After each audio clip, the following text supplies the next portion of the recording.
Hi Gemini! Kamusta? Welcome back to Pinay Angel Tarot. This is your February kapalaran para sa mga Gemini. Love reading, kaya maaaring mag-resonate o hindi. I-take nyo lang yung nag-resonate, hayaan nyo na yung hindi nag-resonate kasi baka para yon sa iba. So, pero pag nag-resonate, i-comment nyo para alam ko. Okay? Um, Ayan, pasensya na medyo na-late yung monthly reading nyo guys. Pero eto na. Kung kailangan nyo po ng gabay, pwede naman po kayo magpa-private reading sa akin. Pero may bayad na po yun kasi ikaw mismo yung i-reading ko. I-chat nyo lang ako sa Facebook page ko, Pinay Angel Tarot, or sa Viber or sa WhatsApp para mas mabilis. Nasa description box po yung contact number ko. Pero wag kayong tumawag guys ha. Ang dami kasing tumatawag. Ang dami pong nagme-message sa akin. Sobra. Kaya hindi ko masasagot yan. Pero kung gusto niyo ako makausap, magpa-book kayo ng private reading. Ganun po yung sistema natin. Okay? Ayan, ngayon alam nyo na ha, yung mga, hindi ko naman sinasabing kayo, pero at least alam nyo na. Kasi ang dami po kasi talagang tumatawag, alam mo yon na hindi ko naman ma-entertain. Anyway, meron din po tayong crystal sa mga gustong mag-avail. I will tell you more mamaya after ng reading.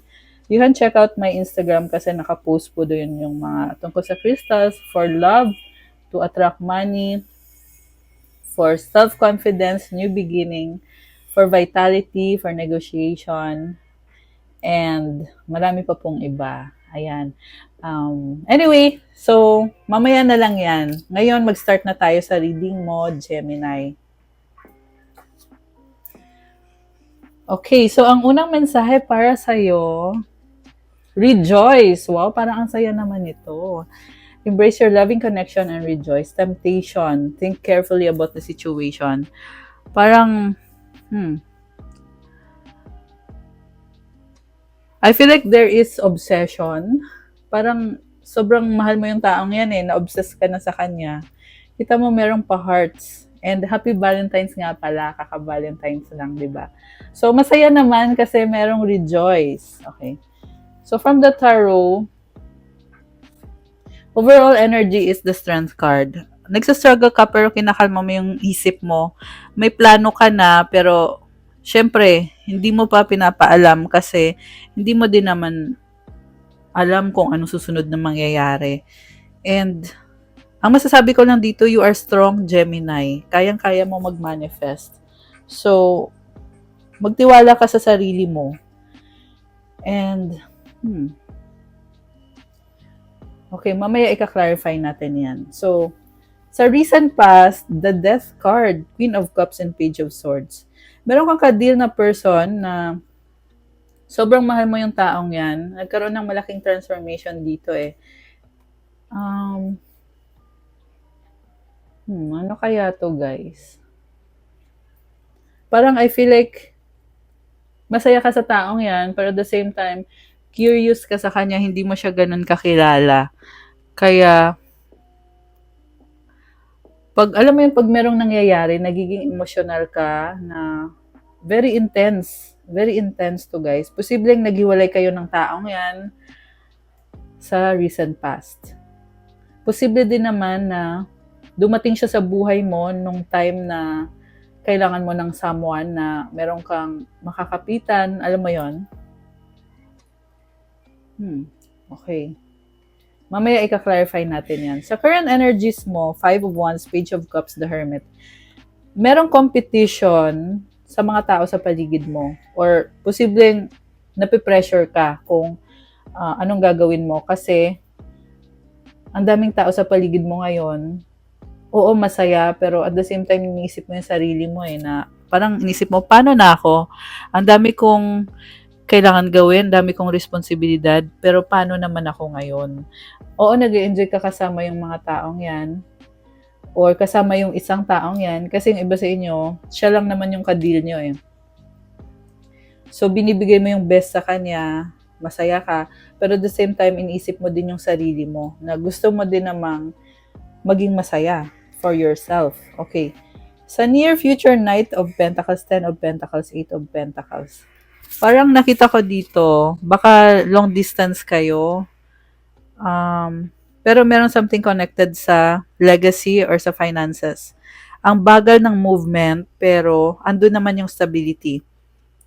So, sa ngayon kasi, ang dami mong ginagawa, pero iniisip mo, balang araw, hmm, parang gagaan din. Okay. Meron kami na manifest na iniisip mo, sa ngayon kailangan kong magsipag, magtiyaga, and then, ginagawa mo yan para sa future. Okay. So, i-clarify natin guys. Parang ako din, hindi ko din familiar tong story mo ngayon, Gemini. So, ayan, pero comment nyo guys kung ano yung pinagdadaanan nyo para alam ko. Okay.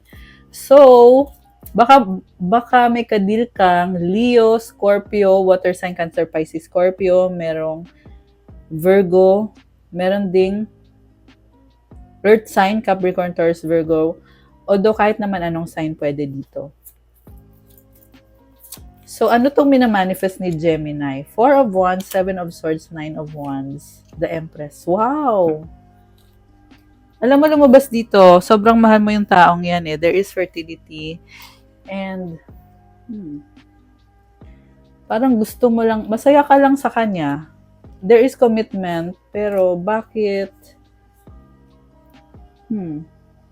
Meron kang mga hindi sinasabi sa kanya eh. Parang go ka lang ng go, tapos naiinis ka.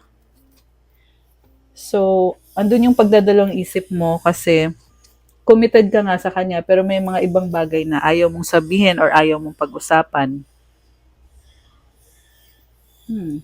The reason kung bakit hindi mo sinasabi is kasi nag-a-adjust ka eh. So, pinapakiramdaman mo ano ngayon ang gagawin ko, paano ko ngayon gagawin to. Sa nakita ko, ma-achieve mo naman yung success sa commitment na yan. Yung nga lang hindi maalis talaga na nagtitiis ka, nag-a-adjust ka. Parang, feeling mo nga parang inaabuso ka eh. Inaabuso ka dahil sa pagmamahal mo, dahil sa patience mo. Okay. So, bottom of the deck, Queen of Pentacles, Knight of Swords.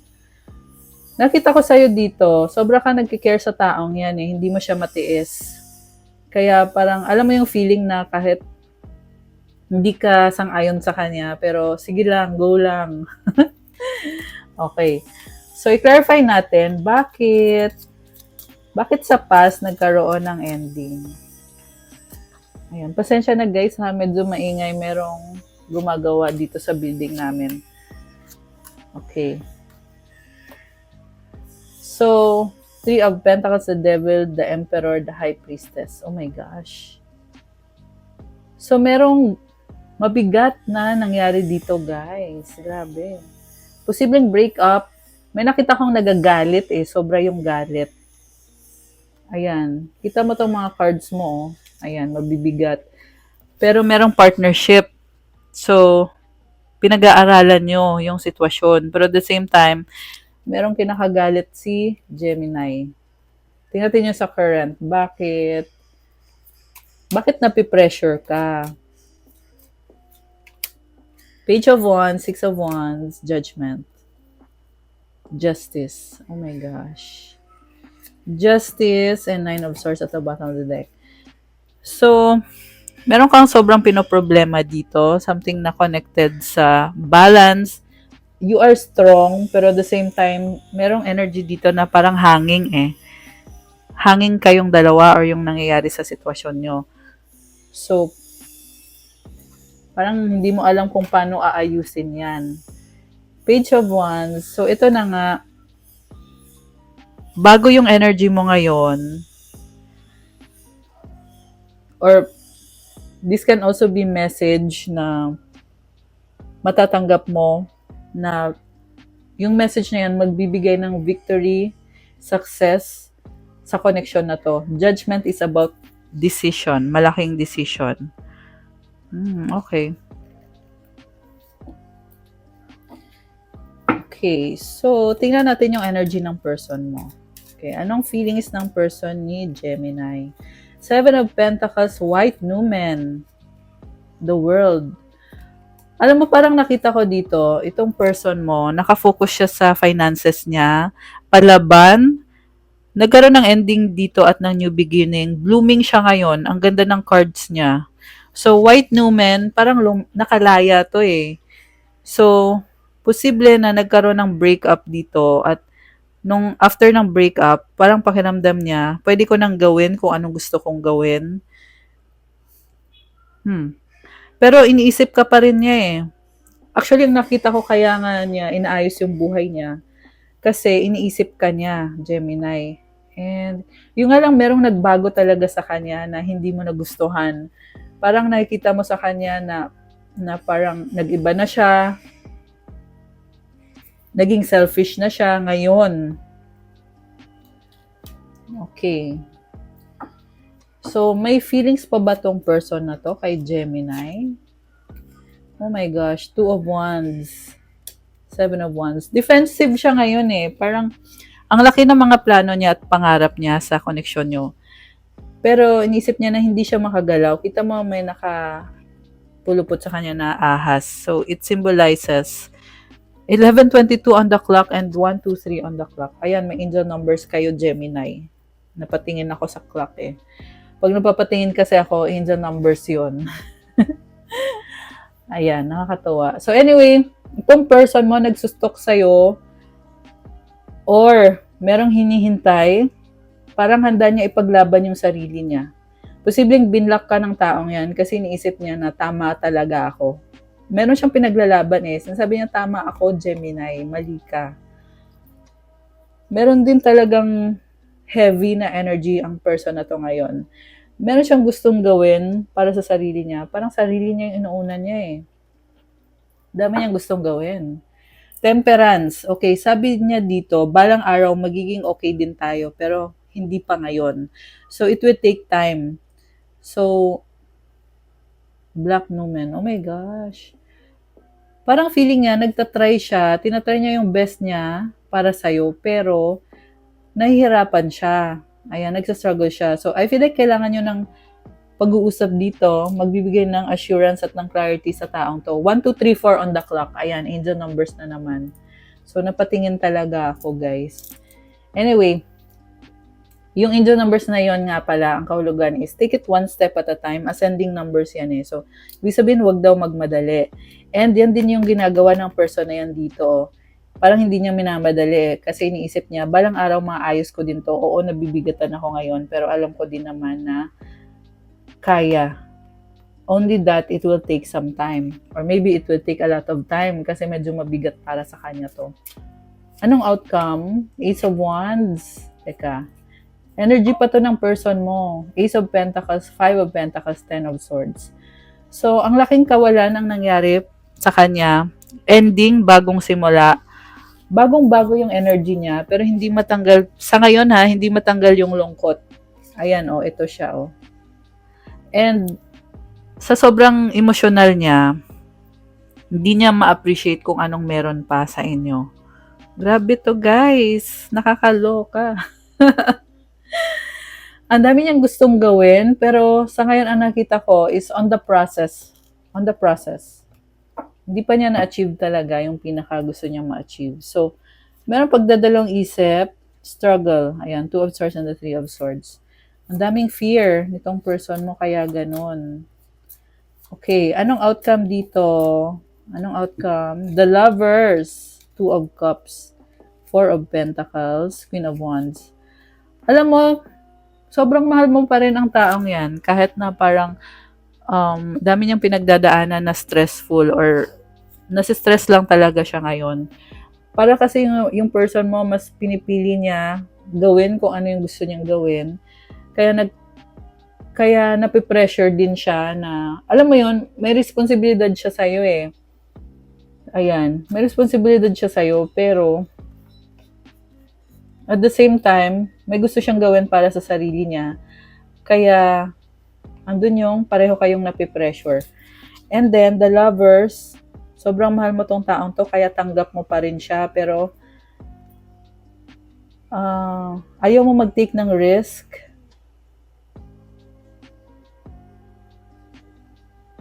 Grabe to guys, ang intense nito.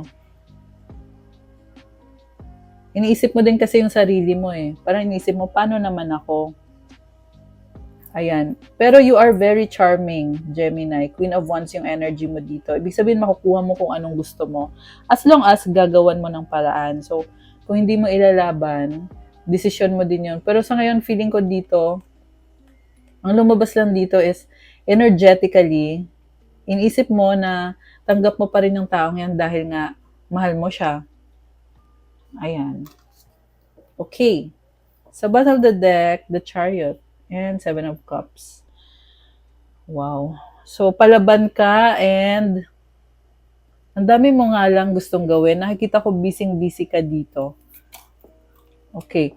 And mukhang marami kang magiging achievement pagkatapos nito. Sun is about new beginning. Page of Pentacles. Nakikita ko leadership. Posibleng meron kang gustong i-offer sa taong yan para magkaroon kayo ng bagong simula. Okay, anong outcome dito for Gemini? The Moon. Eight of Cups, Four of Cups. And then, Magician at the bottom of the deck. So, ang outcome dito, nakikita ko, Gemini, na parang inaayos mo yung sarili mo eh. Mas focus ka sa sarili mo. Iniisip mo, mas okay tumalikod ka na lang kasi hindi ka na masaya sa ginagawa ng taong yan or pinapakita niya sa'yo. And yun kasi yung sinasabi ng emotions mo, ng intuition mo na Gemini, sarili mo muna yung alagaan mo, mahalin mo. And then, Magician, ready ka na. Wow. So, ready ka na for a new beginning, new manifestation. You have all the tools. Alam mo, nakita ko dito kung ano man ang gusto mong gawin para sa sarili mo, makukuha mo, magiging masaya ka. Hindi mo kailangan ipilit kung ano yung gusto mong mangyari sa inyo ng taong yan.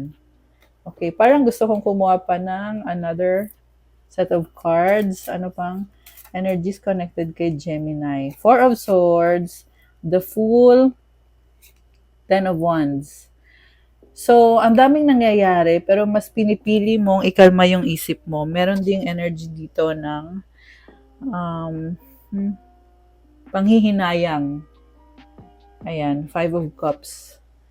Oo, nanghihinayang ka, pero alam mo kung paano ikalma yung sarili mo. Kaya masasabi ko lang, go lang, laban lang. Kasi, sabi dito, ready ka na. Ayan. Okay, kukuha kita ng advice cards. Parang feeling ko, kukuha na din kita ng mensahe galing dun sa person mo. Anong gustong sabihin ng person ni Gemini? So many things remind me of you. I bury myself in work to forget you. Oh my gosh.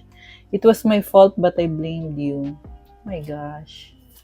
Lagi ka naiisip nitong taong to. You don't know how hard it was to let you go. So, siya din naman, parang sinasabi lang dito, hindi lang ikaw ang nahihirapan. Ako din naman. Yun yung sinasabi ng person na to. I know I was a distraction from your pain. Oh my gosh. Parang nafe-feel guilty. I know that I crossed the line with you. Oh my goodness. Mahal ka pa ba ng taong to? Sometimes I stay awake thinking about you. Grabe guys, sobrang iniisip ka niya. Just being near you is intoxicating. So there is attraction.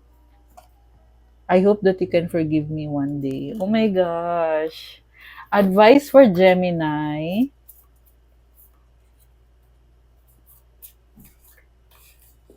Abundance. Wow. Divine Beloved, please show me how to feel fully deserving to receive. I release my ego's plan and open to being a vehicle for abundance. Oh, nice. Alam mo, sinasabi dito, merong blessings na babaha papunta sa'yo, pero kailangan i-release mo muna daw yung sarili mong mga plano. Kasi, alam mo yun, pag tinanggal mo yung mga sarili mong plano or yung ego na tinatawag, magugulat ka na lang na ang dami palang blessings. Ayan. Kailangan ng pagbabago dito. Yung abundance andyan na, pero lalo pang gaganda yan. Oh my gosh, grabe. Okay, so wag kang manghinayang sa mga nangyayari. I love it. Guys, itong card na to gustong lumabas din. Kaya kukunin ko na din. Okay, so itong card na to is solitude. Once you embrace the inner divine and your own sacred solitude, the right people arrive at the right time, exactly on schedule without forcing or chasing. So, karugtong lang nito, yun yung unang card na sinasabi ko sa inyo na maraming blessings na gustong pumasok sa buhay mo. May mga taong dadating, mga tamang tao para sa'yo. Hindi mo na daw kailangan ipilit kasi natural lang daw yan na mangyayari. Ang kailangan mong gawin is i-embrace mo yung inner divine mo. Ibig sabihin, yan yung love galing kay God na nasa loob mo. At yung solitude mo, ibig sabihin kahit mag-isa ka, i-embrace mo yan. Kasi magugulat ka na lang na parang feeling mo, akala ko mag-isa lang ako. Tapos biglang may mga taong dumadating sa buhay mo at the right time. At merong mga blessings. Ayan. Okay, guys. That's what I have for you, Gemini. For your February kapalaran. Thank you so much for watching. I-like nyo na tong video na to. Comment kung nag-resonate ba or kung nagustuhan nyo ba or kung ilang person nag-resonate sa inyo. And kung kailangan nyo ng gabay, pwede po kayo magpa-private reading sa akin. Message nyo ako. May bayad po yung private reading kasi ikaw mismo yung i-reading ko. So, you can reach me sa Facebook page ko. I-follow nyo din po yung Facebook page ko, Pinay Angel Tarot. At you can also reach me sa Viber or sa WhatsApp para mas mabilis. Nasa description box po yung contact details sa ilalim ng video na to. And for those na nagtatanong about crystals, kagaya ng nakikita niyong suot ko or ginagamit ko, meron po tayong crystals for sale na sa Instagram ko po nakapost. So, visit nyo na lang ako dun sa Instagram ko. Siyempre, meron tayong pang-attract ng love, pang-attract ng money. Lahat po ng crystals galing sa akin, dumadaan sa rituals yan para by the time na dumating sa inyo, nasa highest vibration po yan. Kaya, hindi nyo na kailangan i-worry kung safe ba gamitin, kung malakas ba, or kung na-program na ba, kasi nagawa ko na yan. Lahat automatic na yon, guys. Anyway, so yun. Maliban dun sa sinabi kong for love tsaka for money, meron ding for prosperity and abundance, meron ding for communication, good communication, for negotiation, for business, creativity, protection, spiritual protection, for cleansing, removes negative energies. Lahat po yan for opening of your specific chakras. At ayun, tingnan nyo na lang po sa mga post ko kasi marami po kasi yan. Tsaka nakadetalye na po kasi dun sa Instagram ko. Kaya tingnan nyo na lang po dun. Thank you so much, Gemini! Ayan, have a good day. And happy Valentine's belated again. Happy Chinese New Year at Happy New Year. Thank you. I'll see you again soon. God bless po and stay safe. Bye!